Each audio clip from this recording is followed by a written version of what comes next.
Hey, want to hear a fun little rhyme? Well, I'll take you back to 1789. Father of our country was George Washington, a Federalist from Mount Vernon. He was also a commander-in-chief. The Revolutionary War, he kept us free. His term ended in 1797, and that is George Washington, my brethren. John Adams was second till 1801, signed the Treaty of Paris and gave a job well done. Thomas Jefferson, Republican till 1809, Declaration of Independence, he's so fine. James Madison was Republican till 1817, War of 1812 he won, and father of the Constitution. James Monroe took over till 1825, a Republican man who kept the country alive. Then John Quincy Adams till 1829, Republican who thought science really shined. Next Andrew Jackson till 1837, Democrat, Texas and 11 children. Martin Van Buren's number 8, Old Kinderhook, was his nickname. Till 1841 he signed OK, now a term that we all say. William Henry Harrison was a Whig, and that, my friend, ain't no fib. He only served for 30 days, gave the longest speech in the reign oopsie days. John Tyler served till 1845. He wasn't Republican, and his veto was overwritten. Democrat James K. Polk till 1849. No music or dancing or partying. Zachary Taylor only served a year. This Whig, old rough and ready, kept things steady. In 1850 to 53, Millard Fillmore collected books 'cause he couldn't really read. He was the very last prez of the Whigs and got running water for the tub in his crib. Franklin Pierce made it official that it would be a Christmas tree for one and all to see. This Democrat served till 1857, was an alcoholic and had depression. James Buchanan is number 15 till 1861. He served his country.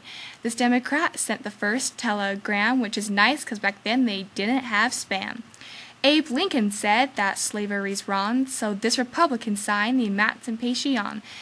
1861 till 65, John Wilkes Booth didn't keep him alive. Andrew Johnson ran away from a tailor. His party's undefined, so put whatever. Almost got impeached, but saved by one vote. In 1869, he had to pack his tote.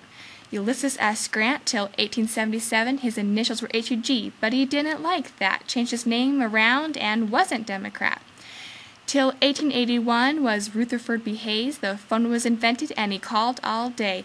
Can you guess what party he was or not? If you said Republican, you win a yacht. Number 20 is James A. Garfield, you see, from 1881 to 1881. He was assassinated with a gun. A Republican he was, and the first left-handed. He was also bilingual with English and Spanish. Chester Arthur was Republican, gave no inaugural address, but it wasn't a sin. He auctioned off furniture, took the oath in his home, and burned his papers till 1885. This guy didn't know that would make him die. 1885 to 1889, Grover Cleveland was the guy. He made a record of vetoes 585 times. Benjamin Harrison, he was Republican. Till 1893, he was scared of the new switches. The electricity nearly scared him to pieces. Hey, what do you know? Grover Cleveland again. Same party, different year, 1897. Republican William McKinley was a bullet survivor, at least till 1901. 8 days later. Theodore Roosevelt till 1909. When you see a teddy bear, think of him every time. Also got the Nobel Peace Prize. Republican William H. Taft till 1913. Being stuck in the bathtub wasn't foreseen. Till 1921, we have Woodrow Wilson. He was the first to have a PhD this far in history.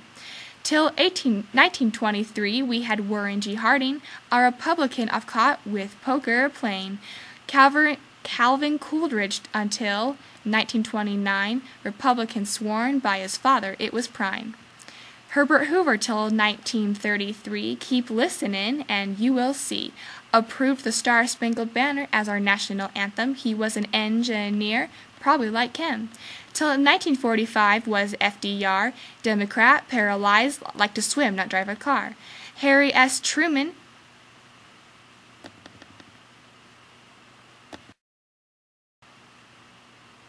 Harry S. Truman till 1953, a Democrat whose S stands for nothing.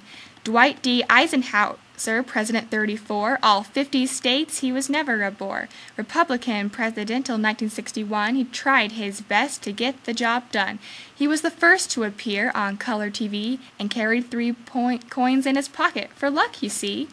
JFK, 1961 to 63, Democrat, talked about serving the country. Lyndon B. Johnson till we landed on the moon, 1969, a Democrat who liked to go Zoom.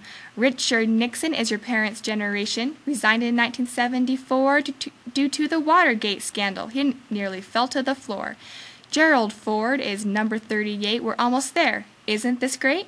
Till 1977, he was a Republican man. I bet he had a smolder, maybe a frying pan. Right-handy with sports and lefty with the rest, he was an athletic president. Jimmy Carter appeared, 77 to 81, a Democrat, played basketball, had a lot of fun.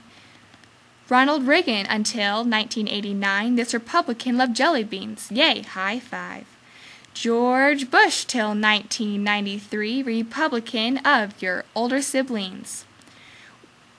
Clinton till 2001, he was a Democrat. We're almost done. George W. Bush till 2009 followed his father down the line. This brings us to President 44, Barack Obama, yes, a Democrat. And that was the presidential wrap.